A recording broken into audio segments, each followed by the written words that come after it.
आजकल रिश्ते स्क्रीन पर बनते हैं और स्क्रीन पर ही टूटते हैं। तो आज की कहानी भी कुछ ऐसी ही है। ये हमें दिखाती है कि लास्ट सीन ऑनलाइन का मतलब सिर्फ एक टाइम स्टैम्प नहीं है, बल्कि उससे कहीं ज्यादा है। ये कहानी है डिजिटल जमाने में प्यार, भरोसे और धोखे की। और जानते हैं, यहीं से इस कहानी की परतें खुलना शुरू होती हैं। हम अक्सर लोगों की असलियत से नहीं, बल्कि उनकी बनाई हुई ऑनलाइन छवि से प्यार कर बैठते हैं।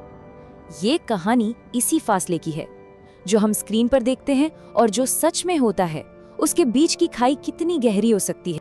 तो कहानी के सेंटर में हैं दो लोग, जिनका रिश्ता पूरी तरह से डिजिटल था। उनकी दुनिया स्क्रीन पर ही बसती थी, video calls, text messages, emojis. और इस डिजिटल दुनिया की बस एक ही बुनियाद थी, पूरी ईमानदारी। यहाँ पर ना सबसे दिलचस्प बात है इन दोनों का दुनिया को देखने का नजरिया। एक तरफ है ईथन, एक डेटा एनालिस्ट जिसके लिए हर चीज लॉजिक और आंकड़ों का खेल है, और दूसरी तरफ है माया, एक यूएक्स डिजाइनर जो इंसानी भावनाओं और व्यवहार की बारीकियों को बहुत अच्छे से समझती है। यही दो अलग अलग नजरिए उनके रिश्ते के टकराव की जमीन तैयार करते हैं। रिश्ते के शुरुआत में ही माया ने एक बहुत ही साफ शर्त रखी थी, एक नियम जो उनके रिश्ते का आधार था, ईमानदारी। ये सिर्फ एक शब्द नहीं था, ये इस डिजिटल रिश्ते को चलाने का, समझ लीजिए, एकमात्र तरीका था। और सच तो ये है कि शक करने से ज्यादा आसान भरोसा करना होता है ना? तो बस इसी भरोसे के चलते छोटी मोटी बातें जो थोड़ी अजीब लगती थीं, उनको नजरअंदाज किया गया और उनका रिश्ता आगे बढ़ता रहा। क्योंकि शक के कांटे भरे रास्ते पर चलने से बेहतर भरोसा करना ज्यादा आसान लगता है, खासकर तब जब दिल जुड़ा हो। तो अब कहानी उस मोड़ पर आती है जहां भरोसे की इस मजबूत दीवार में पहली दरार पड़ती है। एक छोटा सा, बिल्कुल छोटा सा डिजिटल सिग्नल जो एक बड़े तूफान का संकेत बन जाता है। ये माया का मैसेज था, बहुत ही सिंपल, सीधा सा, दिल से निकली एक गुहार। एक ऐसा पल जब वो कमजोर महसूस कर रही थी और उसे बस सहारे की जरूरत थी। ये सिर्फ शब्द नहीं थे, कनेक्शन की एक पुकार थी।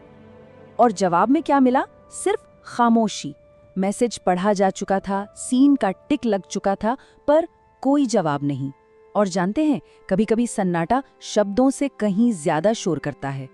और ये जो स्लाइड है ना, ये दिखाती है कि वो गुजरता हुआ वक्त सिर्फ मिनटों का हिसाब नहीं था, वो अनदेखी का एक पैमाना बन गया था। पहले 10 मिनट एक बेचैन सी उम्मीद, फिर 30 मिनट शक बढ़ने लगा, और 1 घंटे के बाद एक दर्दनाक यकीन।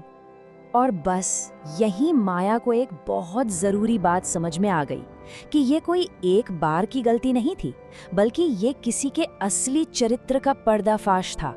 लोग अचानक बदलते नहीं हैं, वो बस छिपना बंद कर देते हैं। अब कहानी में एक बहुत ही इंटरेस्टिंग मोड़ आता है।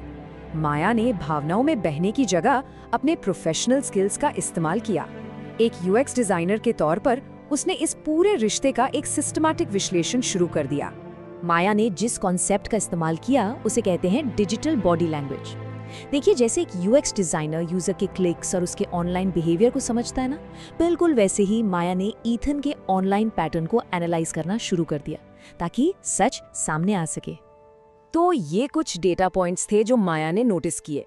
पहला, अचानक से ऑफलाइन हो जाना। दूसरा, मैसेज के जवाब में जरूरत से ज्यादा देर लगना। और तीसरा, ये बहुत जरूरी है, वीडियो कॉल पर एक ऐसी मुस्कान जो आंखों तक पहुंच ही नहीं रही थी।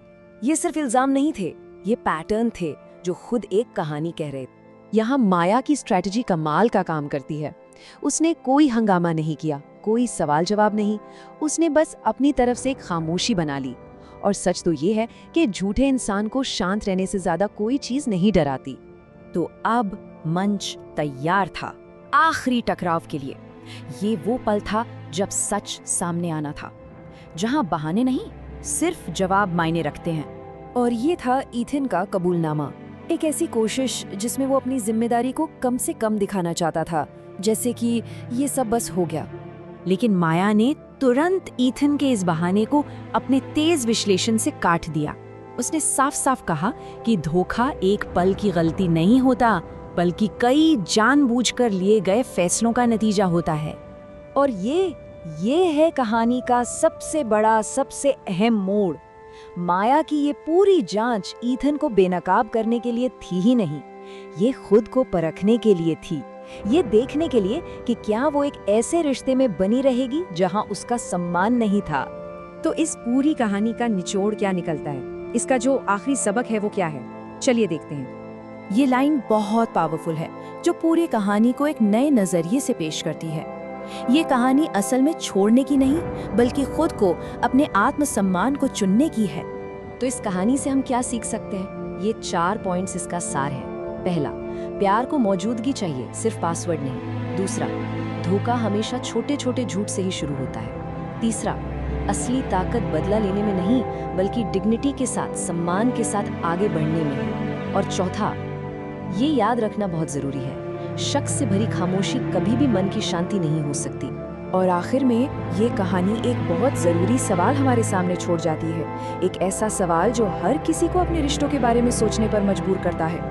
अगर कोई सच में किसी की कद्र करता है, तो फिर उसे कंफ्यूजन से, इस भ्रम से मुकाबला करने की ज़रूरत ही क्यों पड़ेगी?